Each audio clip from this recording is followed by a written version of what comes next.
Hello dear students, this is Praveen और आज हम लोग डिस्कस करने जा रहे हैं यूनिट एंड डायमेंशंस टॉपिक में डेराइव्ड यूनिट्स के बारे में।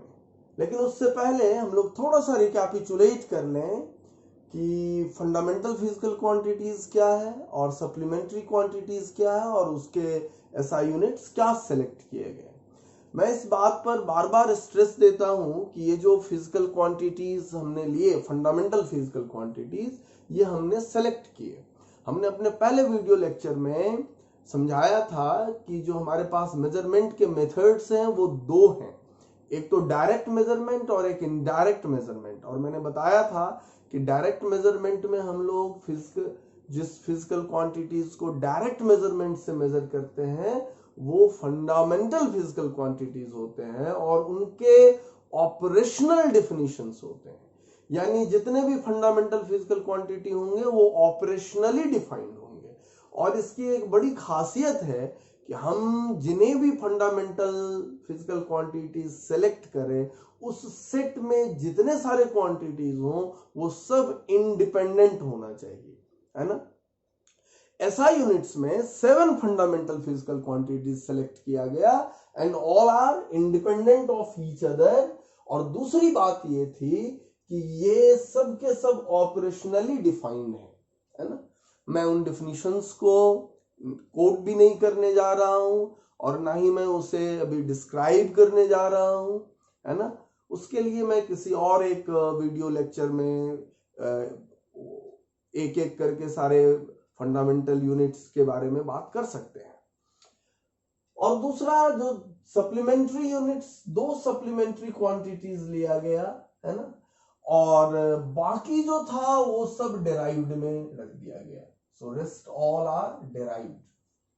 अब है कि जब हम लोग मेजरमेंट कर रहे थे तब 2 ही तरह के मेजरमेंट थे, डायरेक्ट और इनडायरेक्ट।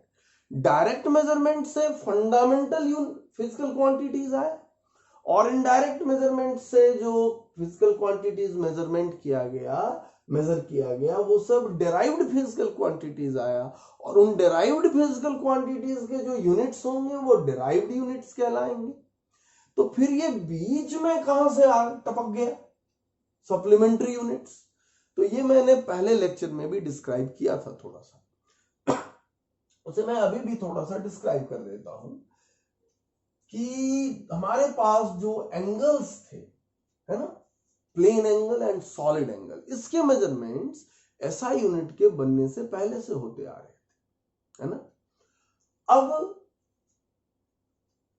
सपोज करो ये हमारा सर्कल है और इस सर्कल के सेंटर पे इस सर्कल के एक आर्क ने जो इंक्लिनेशन जनरेट किया है उस इंक्लिनेशन को हम लोग कहते हैं प्लेन एंगल। ये थीटा है, ये रेडियस आर और आर, तो ये हो गया theta equals L by are.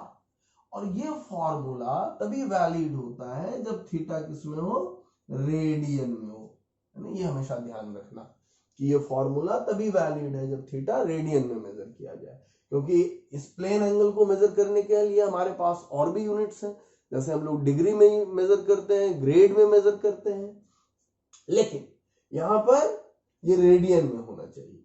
अब क्या परेशानी थी कि हमने तो 7 फंडामेंटल इधर चुन लिया, अब आर्क लेंथ भी लेंथ है और रेडियस भी लेंथ है, सो लेंथ बाय लेंथ, तो इसका यूनिट होना चाहिए मीटर बाय मीटर। और अगर मीटर बाय मीटर करेंगे तो ये यूनिटलेस हो जाएगा, जबकि एंगल का मेजरमेंट तो पहले से होता आ रहा है और एंगल फिजिक्स के लिए बहुत इंपॉर्टेंट फिजिकल क्वांटिटी है, सो हम इसे यूनिटलेस नहीं कह सकते थे, है ना। तो अगर हम इसे मीटर बाय मीटर कहेंगे तो ये डेराइव्ड होगा और उस स्थिति में ये यूनिटलेस हो जाएगा, है ना। तो हमने इसके लिए अलग से यूनिट बना लिए और नाम दिया सप्लीमेंट्री यूनिट्स। उसी तरह से सॉलिड एंगल, यहां पर हमने एक सपोज करो स्फेयर लिया, है ना, ये स्पेस एंगल है, 3 डायमेंशनल एंगल है। इस स्फेयर का एक छोटा सा सेक्शन यहां से मैंने काट दिया, है ना। अब ये सेक्शन जो सेंटर पे यहां एंगल सबटेंड कर रहा है, 3 डायमेंशनल एंगल, सपोज करो इसको मैंने यहां से दिखाया, ये वाला रीजन, ये कटोरा जैसा जो दिख रहा है, ये जो यहां पर एक वर्टेक्स पर यहां सेंटर पे जो एक इंक्लिनेशन जनरेट किया उसको हम लोग सॉलिड एंगल कहते हैं, ओमेगा से डिनोट करते हैं। या इसका जो सरफेस एरिया होगा वो अगर ए है तो, और ये रेडियस आर है, ये भी आर है ना, तो A by R square will be the solid angle, है ना, A surface area divided by R square. अब यहां भी क्या है कि एरिया का यूनिट मीटर स्क्वायर और ये रेडियस यानी लेंथ, लेंथ का स्क्वायर यानी metre square, so metre square by metre square, ये तो यूनिटलेस हो जाता, तो डेराइव कहने पर ये यूनिटलेस हो जाता, जबकि इसका मेजरमेंट हम लोग पहले से करते आ रहे थे, इसलिए इसको हमने डेराइव्ड यूनिट्स में नहीं रखा, डेराइव्ड क्वांटिटीज में नहीं रखा, अलग से यूज किया supplementary units. Okay, now derived units कैसे फाइंड आउट किया जाए?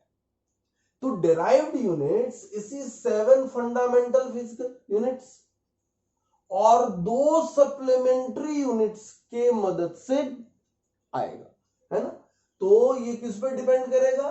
It depends upon first fundamental units and second supplementary units, है ना।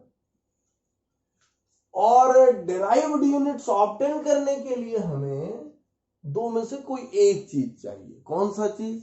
या तो हमें डिफिनीशन पता हो उस फिजिकल क्वांटिटी का, और नहीं तो हमें उसका फॉर्मूला पता हो, है ना। इस दो में से कोई एक पता हो तो हम बड़े आसानी से कर सकते हैं। अगर डिफिनीशन पता है तो हम फॉर्मूला निकाल लेंगे उससे, और उसके यूनिट्स हम लोग डिस्क्राइब कर सकते हैं। अब देखो कि हम लोग कैसे डेराइव्ड यूनिट्स के को फाइंड आउट करते हैं, है ना। चलो वन बाय वन हम लोग कुछ पॉइंट्स उसमें सीखते हैं।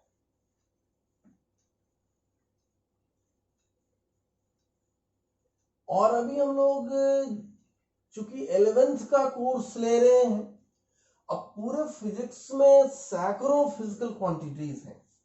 अगर हम सबके यूनिट्स फाइंड आउट करने लगे तो एक तो बहुत लेंदी हो जाएगा, दूसरी बात है कि उतने फॉर्मूला हमें याद करने पड़ेंगे, है ना।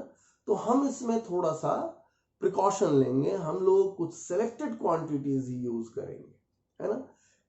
कुछ तो फेमिलियर जो हम लोग जानते हैं और कुछ एक आध सिर्फ सैंपल के तौर पर, ताकि हम ये समझ सके कि हमें लिखना आता है, हमें डेराइव्ड यूनिट्स लिखने आ गया, है ना। चलो अब है कि इन डेराइव्ड यूनिट्स को करने के लिए हमें क्या चाहिए, ध्यान देना। हमने पहली बात कहा कि इसके लिए हमें क्या चाहिए, हमें डिफिनीशन चाहिए। अब सपोज करो कि कोई एक फिजिकल क्वांटिटी है P, और हम P को डिफाइन कर रहे हैं कि P is defined as A per unit, B per unit, C, जहां पर A, B और C फिजिकल क्वांटिटीज है, कोई ना कोई फिजिकल क्वांटिटीज होगा। तो इस P का फॉर्मूला क्या आएगा? अब गौर करो, यहां पर 3 ही फिजिकल क्वांटिटीज हैं, A, B और C, लेकिन P को कैसे डिफाइन किया गया? इसका मतलब है डिफाइंड एज, सिंबल का मतलब है ये जो 3 लाइन है ना, इसका मतलब है डिफाइंड एज, है ना।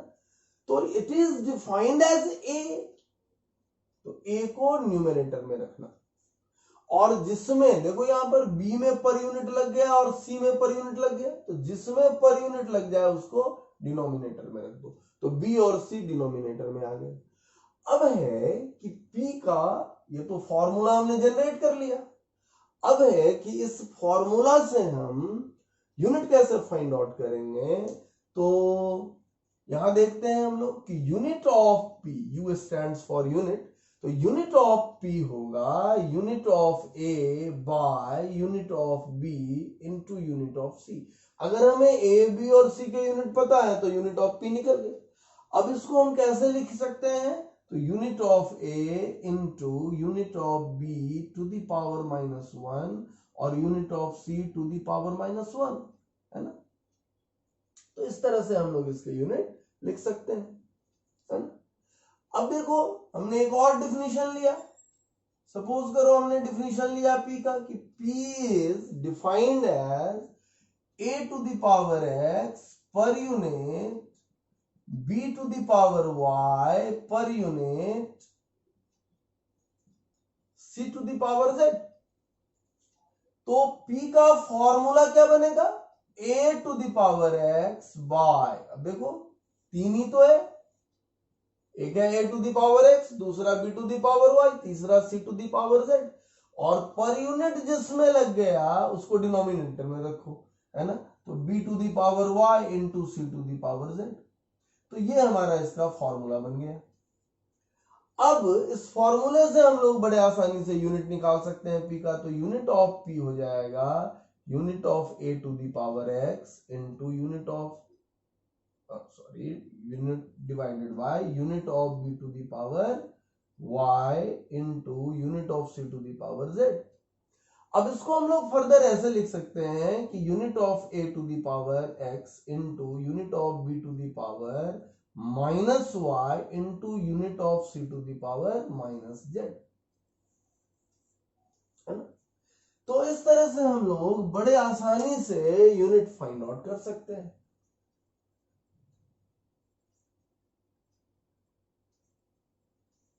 है ना। अब देखो कि इसको हम लोग बाद में अप्लाई भी करके देखेंगे, जब पहले कुछ शुरू में फिजिकल क्वांटिटीज का यूनिट लिख लेंगे तब इसको अप्लाई करेंगे। अभी हमें दो चार और पॉइंट्स ऐसे सीखने हैं जिससे ये यूनिट लिखना बहुत आसान हो जाए। कैसे? Let me erase this. अब देखो यहां पर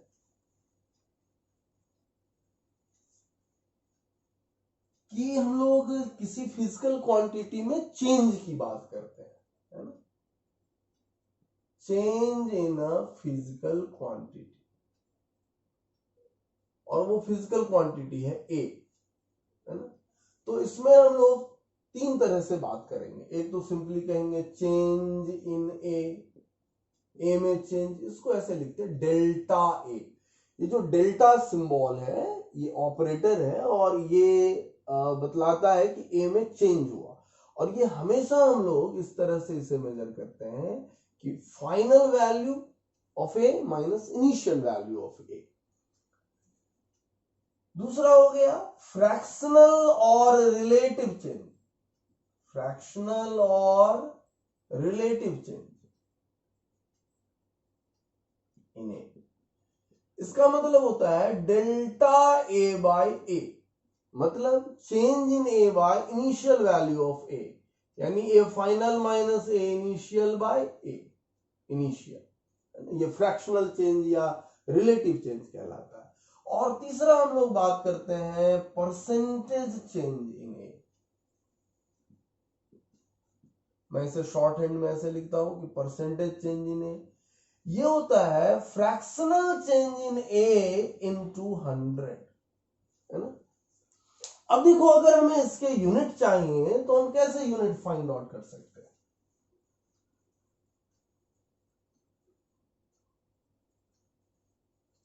सपोज करो कि ए लेंथ है, तो जब हम ये कह रहे हैं कि डेल्टा ए तो चेंज इन लेंथ, मतलब हो गया कि final length minus initial length.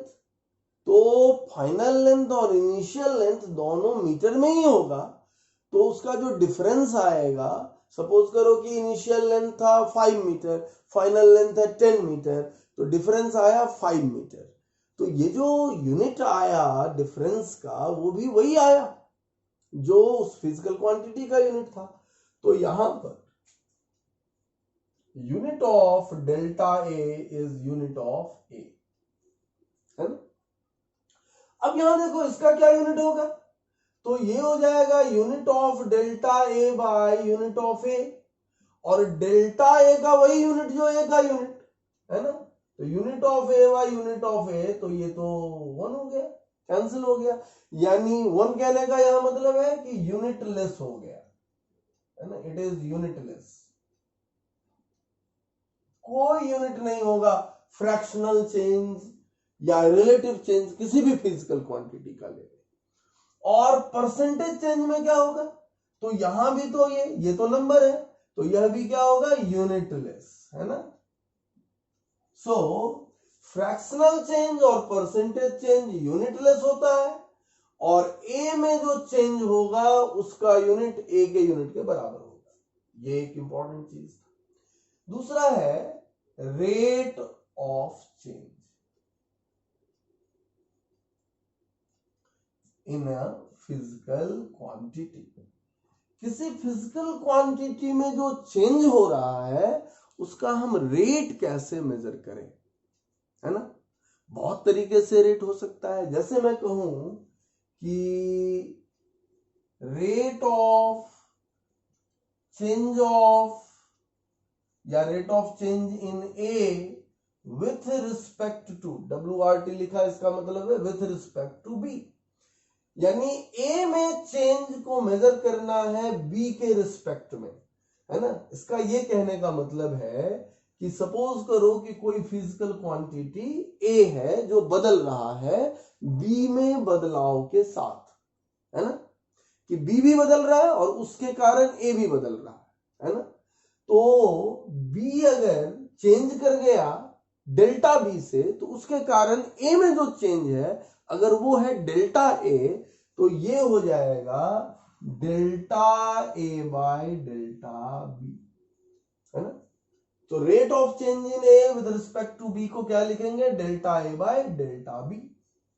अब ऐसी स्थिति में इसका यूनिट क्या हो जाएगा, तो इसका यूनिट हो जाएगा unit of A by unit of B, है ना, बड़े आसानी से निकाल लेंगे। अब जैसे लिख देता है कि time rate of change in A, इसका मतलब होता है कि rate of change in A with respect to time, इसका यही मतलब है।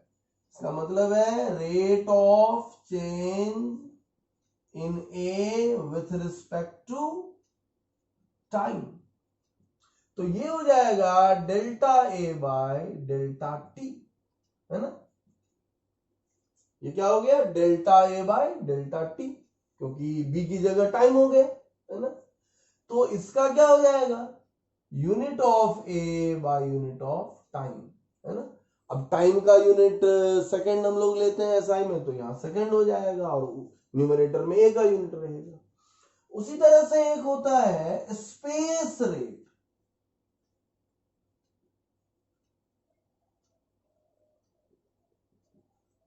है ना, यानी rate of change in A with respect to space coordinates. अब स्पेस में क्या है, X axis, Y axis, Z axis, तो स्पेस के कोऑर्डिनेट के साथ हम लोग देख सकते हैं, या इन जनरल पोजीशन आर कहते हैं, जैसे यहां से यहां ये है, तो ये किसी भी डायरेक्शन में रेडियल डायरेक्शन में से कहते हैं, तो आर कह लिया।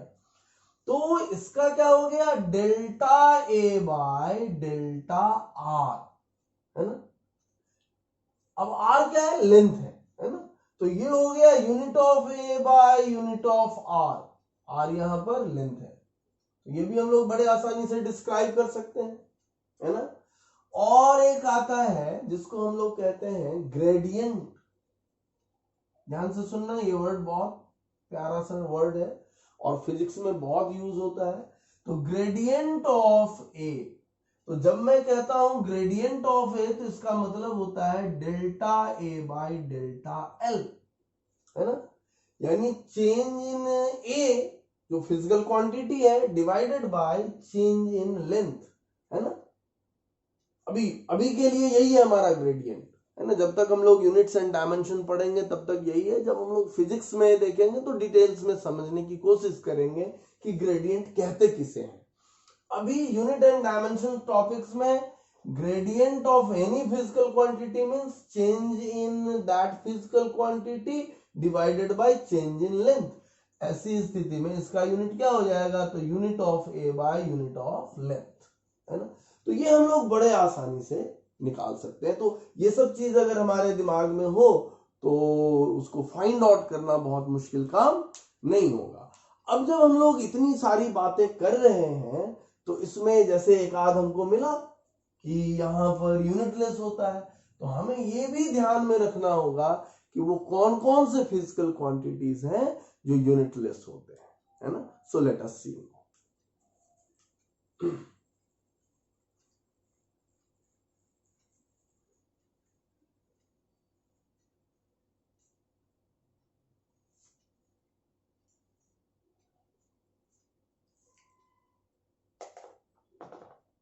तो यूनिटलेस कौन कौन है ये हमें देखना है।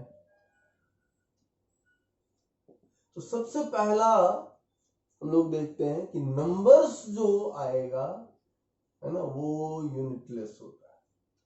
अब जैसे तुम काइनेटिक एनर्जी लिखते हो हाफ mv स्क्वायर, है ना, तो इसमें मास है, स्पीड का स्क्वायर है और साथ में हाफ नंबर है। तो ये जो नंबर है ना, ये यूनिटलेस होता है, इसके कोई यूनिट्स नहीं होते हैं। अब ये नंबर्स किसी भी तरह का नंबर हो, ये यूनिटलेस होगा। ध्यान से सुनना ये बात, चाहे पॉजिटिव नंबर हो, चाहे नेगेटिव नंबर हो, चाहे जीरो हो, चाहे इंटीजर हो, चाहे फ्रैक्शन हो, चाहे रैशनल हो, चाहे इरेशनल हो, चाहे रियल नंबर हो, चाहे इमेजिनरी हो या कॉम्प्लेक्स नंबर हो, यानी any kind of number is unitless. दूसरी बात कि फ्रैक्शनल चेंज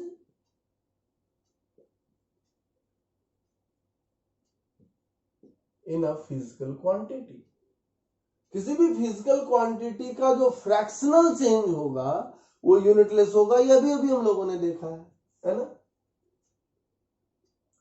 और percentage change in a physical quantity, है ना। और क्या हम लोग कह सकते हैं,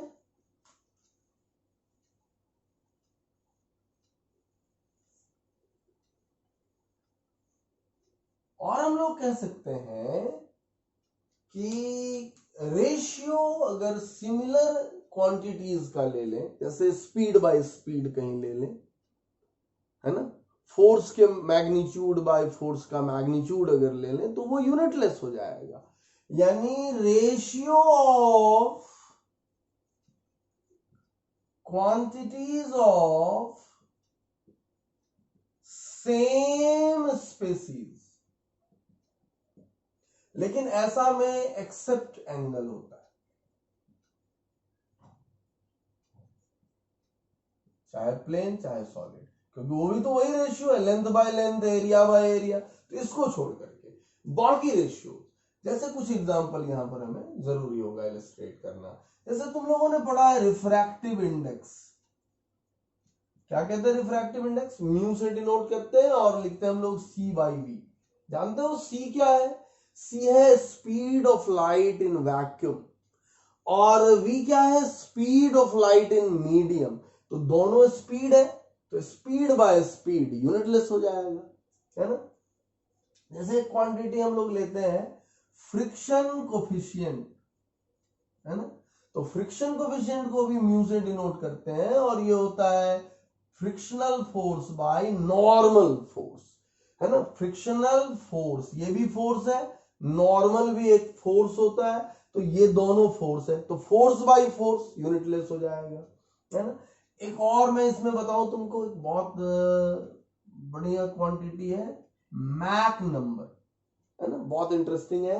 हम लोग देखते हैं अक्सर जो हमारा जेट प्लेन्स है, तो ये जेट प्लेन्स काफी हाई स्पीड पर मूव करता है, तो speed of sound in air और speed of plane, jet planes, इसको कंपेयर करते हैं कि जेट प्लेन का speed speed of sound in air के रिस्पेक्ट में कितना ज्यादा है ना, और इसको एक नंबर से हम लोग रिप्रेजेंट करते हैं। So Mach number m is velocity या स्पीड, अभी को speed of plane by speed of sound in air, है ना। तो ये स्पीड बाय स्पीड, है ना, तो ये यूनिटलेस हो गया। और देखो इसमें क्या लगा हुआ है, नंबर, तो वैसे ही ये क्या हो गया, यूनिटलेस, है ना। जैसे मान लो मैंने कहा रेनॉल्ड्स नंबर, तुम्हें नहीं पता है कि क्या होता है रेनॉल्ड्स नंबर, है ना, लेकिन फिर भी तुम कह सकते हो कि सर ये तो यूनिटलेस होगा, है ना। ये होता है inertial force by viscous force. अभी हमें इसमें नहीं जाना है कि ये फोर्सेस क्या होते हैं, सीधे दिखा फोर्स बाई फोर्स है तो ये यूनिटलेस हो गया, वैसे भी नंबर लगा हुआ यूनिटलेस है ना। तो चलो ये हम लोगों ने देखा कि ऐसे कुछ रेशियोज हम लोग ले सकते हैं जो क्या है सेम स्पीसीज का रेशियो होगा तो वो यूनिटलेस हो जाएगा। नेक्स्ट इज कि हमारे पास कुछ ऐसे फंक्शंस हैं, मैथमेटिकल फंक्शंस हैं जो यूनिटलेस होते हैं, है ना। Some of the mathematical functions and their arguments। यहां पर मुझे दो तीन चीज समझना है। सबसे तो पहले कि फंक्शन क्या है, अभी तक हम लोग इंट्रोड्यूस नहीं हुए। तो सपोज करो कि एक क्वांटिटी y है और एक क्वांटिटी x है, और हम जब x को चेंज करते हैं तो y भी चेंज करता है। इसका मतलब कि y x पर डिपेंड करता है, तो यानी y और x रिलेटेड है, यानी इसके बीच में एक रिलेशन है। हालांकि सारे रिलेशंस फंक्शन नहीं होते हैं, ये हम लोग बाद में देख सकते हैं और मैथ्स में डिटेल में पढ़ते हैं रिलेशंस एंड फंक्शन टॉपिक में। बट अभी हमारे लिए ये फंक्शन है ना कि y x पर डिपेंड करता है, तो मान ले मोटे तौर पर ये फंक्शन है। तो x कहलाता है इंडिपेंडेंट वेरिएबल और y कहलाता है डिपेंडेंट वेरिएबल, है ना। और ये y is f of x यानी फंक्शन ऑफ x है।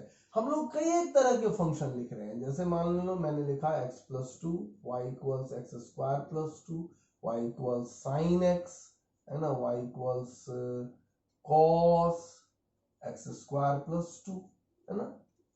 या मैंने लिखा e to the power x, या मैंने लिखा ln x, है ना। ये सब के सब जो भी मैंने लिखा यहां पर, सब में क्या दिख रहा है, y x पर निर्भर कर रहा है, y x पर डिपेंड कर रहा है, तो ये फंक्शन है एक तरह से, है ना।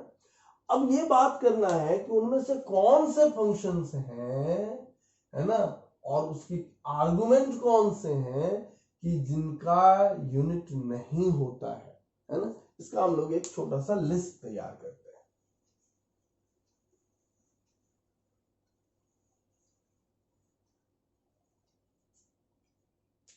चलो तो उसमें फोर्थ पॉइंट में हम लोग देखते हैं ट्रिगोनोमेट्रिक फंक्शन। जैसे मैंने लिखा साइन एक्स, या मैंने लिखा cos A x plus B, तो यहां पर ये जो ब्रैकेट में लिखा हुआ है ना, ये हमारा आर्गुमेंट हो गया, और ये जो पूरा का पूरा है साइन एक्स, ये हमारा फंक्शन हो गया, है ना। यहां पर ये ए एक्स प्लस बी क्या हो गया, हमारा आर्गुमेंट हो गया, और ये पूरा का पूरा क्या हो गया, कॉस एक्स, ये हमारा फंक्शन हो गया। तो यहां पर x भी यूनिटलेस हो जाएगा और साइन x भी यूनिटलेस हो जाएगा। यहां पर ax प्लस बी भी यूनिटलेस हो जाएगा और cos ax प्लस बी भी यूनिटलेस हो जाएगा। अब यहां देखो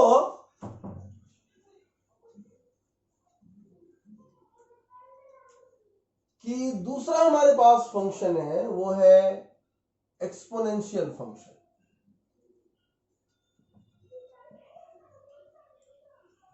अब जैसे मैंने लिखा e to the power x, यहां एक चीज मैं बता दूं, ये जो e है ये है यूलर्स कांस्टेंट, और ये एक इरेशनल नंबर है ना। इसका वैल्यू 2.718। हालांकि कोई भी rational number non terminating and non repeating होता है, लेकिन प्रैक्टिकल पर्पसेस के लिए हम लोग ये वैल्यू लेते हैं।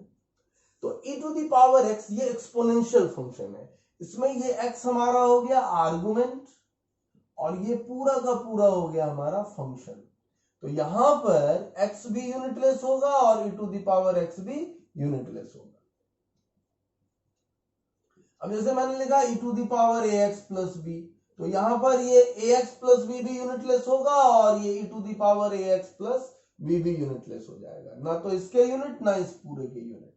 ओके, और हमारा जो नेक्स्ट फंक्शन है वो है लॉगरिथमिक फंक्शन।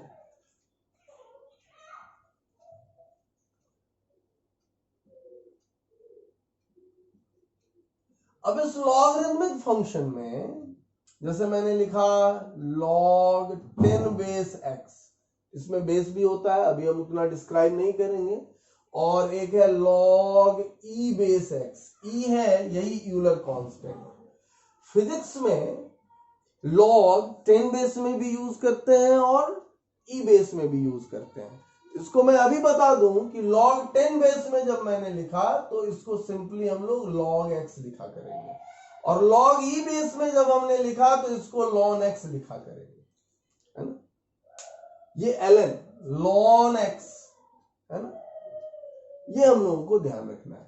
तो जैसे मैंने लिखा ln x, तो ये x जो है ये हमारा आर्गुमेंट हो गया ब्रैकेट में जो है, और ये जो है ln x ये फंक्शन है।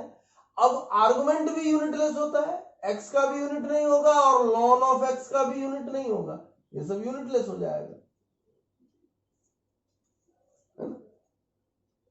अभी इसमें बहुत उलझना नहीं है कि हमने लॉग पढ़ा है या नहीं पढ़ा है, एक्सपोनेंशियल फंक्शन पढ़ा है या नहीं पढ़ा है, ट्रिग्नोमेट्रिक फंक्शन पढ़ा है या नहीं पढ़ा है ना। अभी सिर्फ ये देखना है कि अगर इस तरह के फॉर्म में लिखा हुआ मिले तो हमें क्या समझना है ना।